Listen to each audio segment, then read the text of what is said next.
Aujourd'hui, nous avons le plaisir d'accueillir Stéphane Courgeon, le directeur du Business Time Club Pays de Loire, mentor engagé dans le développement du réseau d'affaires pour TPE. Bonjour. On est synchronisé, Stéphane. Alors, on va parler de cet accélérateur de business pour les TPE, et puis en même temps de talent. Tu peux nous dire quelques mots du concept Business Time Club et son développement d'ailleurs. Tout à fait. Merci à vous de m'accueillir. NTV Média. NTV Média. Effectivement, Business Time Club est un réseau différent qui a été créé par Olivier Talbert il y a 4 ans. Donc moi, je suis franchisé depuis 2 ans et demi. Et c'est un format différenciant, 2 rencontres par mois, 17h30, 19h. On commence à l'heure, on finit à l'heure. Et il y a en fait un expert métier qui vient intervenir sur un sujet utile et pragmatique pour le fonctionnement du dirigeant, des dirigeants qui ont 5 à 150 salariés à peu près. Voilà. Et donc, ils sont là pour apprendre. On fait du business, mais on vient apprendre. Voilà. Oui, ça, c'est la clé. Parce que quand un dirigeant rejoint le Business Time Club, qu'est-ce qui doit grandir en premier selon toi? C'est le dirigeant, son chiffre d'affaires, c'est quoi? Déjà lui, parce que le chiffre d'affaires vient en second, mais d'abord lui, parce qu'il doit être au courant de tous les sujets d'un dirigeant, le social, le RH, la fiscalité, le management, la communication, les réseaux sociaux, c'est un tout. Et s'il n'est pas au courant de tous ces sujets-là, s'il n'est pas en phase avec la législation, la loi, il ne peut pas développer son chiffre d'affaires. Donc il vient rencontrer des experts chez Business Time pour faire grandir sa société, le faire grandir lui et faire grandir sa société en priorité. Oui. Alors moi j'ai voulu t'interviewer parce que je te considère comme un mentor puisque tu accompagnes des animateurs qui vont développer ce concept et tu pars d'un constat très fort l'autre jour, ce que tu m'as dit, qu'il y a beaucoup de dirigeants de TPE qui sont seuls face à leurs décisions. Oui. En quoi le Business Time Club leur permet de sortir de cet isolement? Donc déjà des rencontres régulières. Voilà, ils s'engagent à venir 2 fois par mois. Et plus on se voit avec des chefs d'entreprise qui leur ressemblent, il n'y a pas de disparité dans nos clubs. La moyenne se situe entre 20 et 30 salariés. Donc il n'y a pas trop de disparité entre chefs d'entreprise. Donc forcément, ils trouvent aussi des personnes à qui parler, qui ont les mêmes problématiques qu'eux. Et donc ils s'enrichissent avec les autres membres. 25 membres par club, ils s'enrichissent avec les autres. Et aujourd'hui, dans le modèle, on peut dire qu'il fonctionne bien, parce que c'est assez récent, il y a déjà 8 Business Time Club, je crois. En Loire-Atlantique. Et 4 en préparation. Exactement. D'accord. C'est, selon toi, qu'est-ce que ça dit des besoins actuels des dirigeants? Parce que pour que ça se développe comme ça, il y a un bug. Il y avait un bug. Non, après, il y a des dirigeants qui ont été déçus par d'autres typologies de clubs d'affaires, mais finalement, parce qu'il y a aussi beaucoup de freelance, beaucoup de consultants, et finalement, ils tournent un petit peu en rond entre eux. Donc, du coup, ces dirigeants qui ont 20, 30, 40 salariés, ils ne se retrouvaient plus dans aucun club business. Je ne parle pas après des syndicats métiers ou des fédérations syndicales comme la CPME ou le MEDEF, non. Des clubs business, il n'y avait rien qui leur ressemblait, il n'y avait rien pour eux sur le marché. Et du coup, Business Time est la réponse à leurs besoins, donc de se retrouver entre pairs, entre dirigeants qui ont les mêmes soucis, les mêmes problématiques, ils recherchent la même chose. Et voilà, entre eux, ils s'entraident, ils travaillent ensemble. Voilà, ils ont trouvé vraiment un club qui répond à leurs attentes. C'est vrai que tu m'as invité l'autre jour, j'ai participé à ton Business Time Club de Saint-Herblain, je crois. C'est ça. Et c'est vrai que j'étais un peu impressionné, c'est en peu de temps, la richesse des échanges et surtout l'intervention de l'expert. C'est vraiment chronométré. Oui. Tu peux en dire 2 mots, comment ça se passe? C'est 3 temps, je crois. Il y a 3 mi-temps. Voilà, dans la charte du club, on dit qu'il y a 3 mi-temps. La première mi-temps, c'est l'actualité des membres, ce qu'ils recherchent, une mise en relation, un projet qu'ils veulent bien partager. Ensuite, on a quelques actualités économiques du territoire, voilà, parce qu'il faut les intéresser aussi à la vie du territoire et de la Loire-Atlantique ou la Vendée si on est en Vendée, avec l'informateur judiciaire qui est mon partenaire aussi média, presse, et puis une interview d'un des membres pendant 15 minutes, un peu flash, voilà, rapide, express. première mi-temps. Deuxième mi-temps, c'est l'intervention de l'expert, 30 minutes chrono. Voilà, un sujet utile. Il ne présente pas sa société, c'est un sujet utile. Voilà, les 5 bons conseils pour éviter un prud'homme et fidéliser ses collaborateurs. Voilà, en 30 minutes. C'est express, mais après, c'est ce qui leur plaît. Et puis la dernière demi-heure, qui peut se poursuivre un petit peu, c'est le moment de convivialité, les échanges entre les membres. C'est un cocktail qui n'est pas dînatoire. Et du coup, c'est là où on échange avec l'expert, entre membres. Voilà, c'est le moment de partage et on ne calcule pas le chiffre d'affaires, on ne calcule rien. Il y a des échanges, voilà, mais on n'aura pas besoin de savoir s'il y a eu du business précis. Voilà, il y en a, mais en toute confidentialité. Enfin, j'ai quand même pu voir, moi, qu'il y avait des échanges de cartes en permanence. Bien sûr, et j'ai oui. vu à chaque fois qu'il y en avait qui avaient travaillé avec d'autres, Oui. puisque chaque club est local, Oui. et c'est avec les entreprises locales. Tout à fait. Donc on se connaît, on se fait confiance, Oui. et c'est ça qui est intéressant, c'est que les gens sont à l'heure, parce qu'ils travaillent Voilà. à côté, en Ils général. travaillent à 15 minutes en voiture, 20 minutes en voiture. Et donc c'est génial, quoi. Ça c'est vraiment cette proximité, cette confiance. Oui. Je crois que pour moi c'était certainement une grande différenciation. C'est ça. Avec le temps, ils apprennent à se connaître et la confiance s'instaure. Et du coup, c'est là où l'électricien dépanne le paysagiste qui a un problème sur un chantier. Vu que c'est des boîtes de 25-30, il a le personnel pour envoyer quelqu'un pour dépanner l'autre. Et il y a de l'entraide et confiance et entraide. Et ça, c'est très fort. Alors, dans ton approche, j'ai vu souvent que tu parles de l'animateur comme une pierre angulaire du club. Quel rôle pour toi il joue dans la progression justement des dirigeants? Eh ben, on doit toujours suivre leurs actualités. Moi, je passe les voir régulièrement. Je vais voir comment ils se portent. Et puis, je connais voilà leurs besoins, leurs recherches, et j'essaie de partager leurs informations auprès des autres. Ils s'y attendent pas, mais je dis tiens, je suis passé voir telle personne. Il me disait qu'il cherche quelque chose. Écoutez, tiens, aujourd'hui, si vous pouvez l'aider, voilà, je prends la parole à sa place. Mais je suis voilà l'entremetteur. Mais je suis voilà, je dois les connaître. Je dois connaître leurs activités, leurs problèmes, leurs besoins, et c'est moi qui suis voilà la pierre angulaire auprès des autres. Voilà, je suis leur ambassadeur. Ah, ça c'est quand même très important. Et puis j'ai vu aussi que tu accompagnais c'est là où j'estime que tu as un rôle de mentor, hein, parce que tu accompagnes chaque animateur pour bien même des jeunes animatrices. Hein. Oui, j'ai la plus jeune animatrice de France chez Business Time, elle a 23 ans, c'est mon alternante, et donc je suis plutôt fier de l'avoir à mes côtés parce qu'elle a cette capacité à porter un club à La Chapelle-sur-Erdre, donc oui. Oui, c'est pour ça que je t'appelle mentor, hein, parce que vraiment tu fais grandir des jeunes et des jeunes qui n'ont pas forcément ce métier-là. Oui, bien sûr. Et qui n'est puis, pas toujours très connu. Hein. Les clubs d'affaires de dirigeants à 23 ans, c'est quand même pas ultra connu. Ça dépend d'où ils viennent, de leur famille, de leurs parents peut-être, ça dépend, mais c'est pas toujours très connu.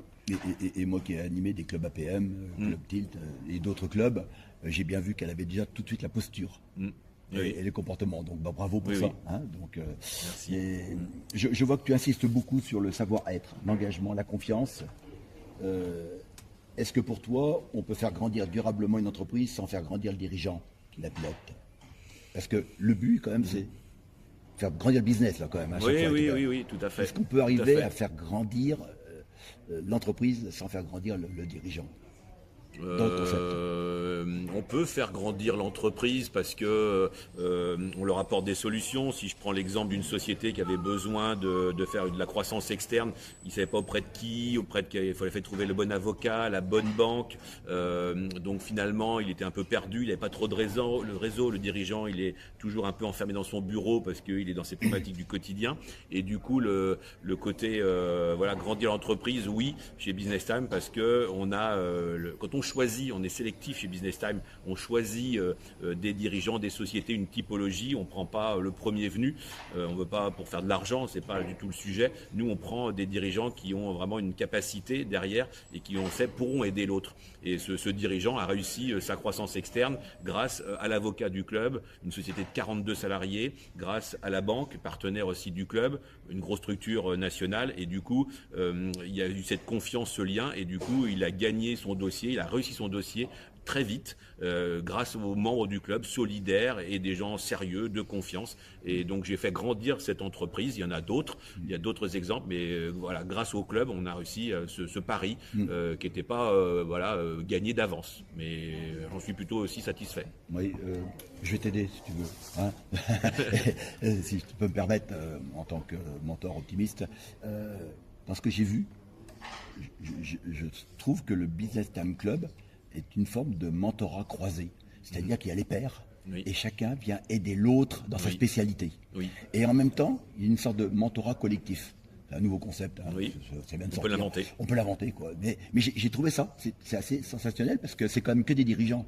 Et comme tu disais, j'ai vu l'avocat qui donnait un petit conseil juridique, et puis il y avait l'expert comptable qui était là pour dire oui, mais attention, il y a ça en plus. Et donc, le mentoré, le dirigeant, eh bien là, il avait avec lui 2 experts, mais des mentors parce qu'ils ont l'expérience. C'est ça. C'était quand même assez... parce qu'ils se complètent, parce que chacun a sa spécialité, chaque dirigeant a une spécialité, effectivement, un avocat et un expert comptable se complètent parce que chacun épluche les lois, forcément, mais les lois sont tellement complexes que finalement à 2 ou à 3, on est plus fort que effectivement un seul métier tout seul, et c'est ça la richesse. Et on pourrait dire que quand les pairs ne trouvent pas la solution, c'est l'expert que vous invitez qui va arriver à apporter le petit plus. Exactement. Ou à moi d'aller chercher dans mon réseau une tierce personne qui ne serait pas dans le tour de table et qui peut être complémentaire et pour apporter la réponse et la solution à ce fameux dirigeant qui cherche quelque chose de précis. Alors, il y a le Business Time Club Île de Nantes qui va sortir bientôt de terre. C'est vrai que là-bas, sur l'île de Nantes, il y a beaucoup de champignons qui sortent en ce moment, donc avec le CHU et puis plein d'autres activités. Notamment, on parle beaucoup de numérique, beaucoup de la French Tech, cantine numérique, il y a plein d'autres entreprises comme ça. Qu'est-ce que tu attends, toi, en tant que directeur du territoire, de ce club en particulier? Parce qu'il est quand même situé sur l'île de Nantes, avec le côté santé, le côté tech. Est-ce que tu as une attente particulière de celui-là? Après, il faut exploiter, chaque territoire est différent, donc il faut exploiter les entreprises que l'on a sur son territoire. C'est vrai qu'il y a beaucoup de sièges de grandes sociétés, il y a beaucoup d'immeubles, il y a beaucoup de personnes dans le service. Il y a peut-être un petit peu moins d'ateliers de production encore qu'il va falloir quand même regarder si on peut en trouver quelques-unes, mais on peut faire un club malgré tout homogène, avec des métiers qu'on n'a pas à Saint-Herblain, à Carquefou ou à Guérande. Chaque club a un peu sa personnalité, est un peu unique. Donc effectivement, il faut aller chercher les nouveaux métiers de la santé, du numérique. C'est quand même une terre très spécifique sur l'île de Nantes. Donc on peut monter un club avec ces professions très atypiques sur l'île de Nantes. Et c'est un club qui sera différent. Et comme on fait des interclubs aussi assez régulièrement, donc je pense que les dirigeants qui viendront rencontrer les membres du club de l'île de Nantes seront plutôt heureux de voir des métiers différents, encore complémentaires, et inverse. On pourra aussi sortir les dirigeants de l'île de Nantes, aller vers Saint-Herblain, où on verra des sociétés plus dans la production, dans l'industrie, et donc c'est enrichissant de tous ces échanges auprès des dirigeants. Donc un club peut-être un peu plus sur l'île de Nantes, plus santé, numérique, différent. Et puis à chaque fois vous faites des rencontres dans des lieux assez symboliques, on va dire, et là ce qui est vraiment intéressant, c'est que tu me disais que les rencontres vont se faire sur l'école Vatel qui est sur l'île de Nantes. Très heureux de faire ça à l'école Vatel parce que c'est une école. Une grande école en plus. Une grande école reconnue internationalement. Qui prépare les étudiants à être chefs de rang, à être des personnes managers premium dans des hôtels de luxe, dans des hôtels 5 étoiles, dans des palaces. Donc je suis plutôt fier, mais parce que c'est une école. Et du coup, la formation pour moi c'est important. J'ai une alternante, mais être dans une école, c'est un grand symbole où du coup on est proche de la formation des jeunes et il y a des jeunes qui sont vraiment excellents, ils sont pas tous c'est une génération peut-être un petit peu plus compliquée, mais malgré tout il y a des jeunes qui sont très impliqués et moi je suis plutôt très fier d'être avec l'école Vatel pour ce lancement. Et je crois que tu m'as dit que quand tu avais rencontré le directeur Lionel venait, on peut le très dire, belle personne et très tout de suite a dit oui. Sans problème, je vous offre la salle. Voilà, c'est ça. C'est quand même. Il nous offre son lieu et pour faire connaître son école, il a envie de rebooster son école à Nantes et en faire une école premium, sur le territoire national et international. Donc très heureux d'être à ses côtés et Donc on peut dire confiance, on peut dire et solidarité, quoi. Oui, quand même. Tout à fait. Ça c'est vraiment intéressant. Exactement. Moi j'ai bien envie, moi en tant qu'animateur du cercle des mentors optimistes, de créer un partenariat avec le Business Time Club, parce que vous apporteriez les entreprises avec les salariés qui sont dedans. Et moi, j'apporterai les mentors qui pourraient faire accompagner, grandir les personnes. Ok, avec grand plaisir. Il faudra qu'on réfléchisse là-dessus parce que. Oui, on a toujours besoin de nouvelles personnes, d'experts, d'idées, d'optimisme. On en a besoin d'optimisme par les temps qui courent, donc avec grand plaisir. Alors pour finir, il faut bien finir, de toute façon, à un moment ou à un autre. Il faut conclure. Oui, il faut conclure. On commence à l'heure, on finit à l'heure. On finit à l'heure. Quel message aimerais-tu passer à un dirigeant TPE qui hésite encore à rejoindre le réseau comme Business Time Club? Qu'est-ce que tu voudrais lui dire comme message? Je vais citer Yann Trichard de la Chambre de commerce qui a dit c'était l'année dernière. On est au bon endroit. On est au bon endroit, on est dans ces locaux, mais ça m'a marqué et ça colle bien avec Business Time. C'est un dirigeant qui sort est un dirigeant qui s'en sort. Voilà. Donc du coup, il ne faut pas rester enfermé dans sa société. Il est seul souvent. Il n'y a personne. Il n'y a pas souvent des cadres autour de lui pour prendre toutes les décisions. Donc il faut sortir venir chez Business Time tous les 15 jours, 20 fois par an, voir les autres patrons et s'entraider et développer son entreprise et effectivement avec le temps, les semaines qui passent, développer son business. Voilà, donc sortez de vos sociétés, venez à notre rencontre, venez aux quatre coins de la Loire-Atlantique trouver le club qui correspond à votre besoin et les animateurs, moi, Zoé, nous serons là pour vous accueillir, bien vous recevoir et vous faire grandir pour les années à venir. Oui. Moi, ce que je retiens de notre échange, Stéphane, c'est que le Business Time Club est un lieu d'échange, de solidarité, de confiance et qui fait grandir les dirigeants avant de faire grandir l'entreprise, qui va accompagner, un peu comme un mentor va faire grandir un jeune ou une personne en reconversion. Je trouve bien que c'est très complémentaire et c'est à peu près la même chose. Je te remercie Stéphane, NTV Média te remercie pour ce témoignage. Merci Philbert pour votre accueil, à bientôt, merci. Bravo messieurs, vous êtes des champions du monde.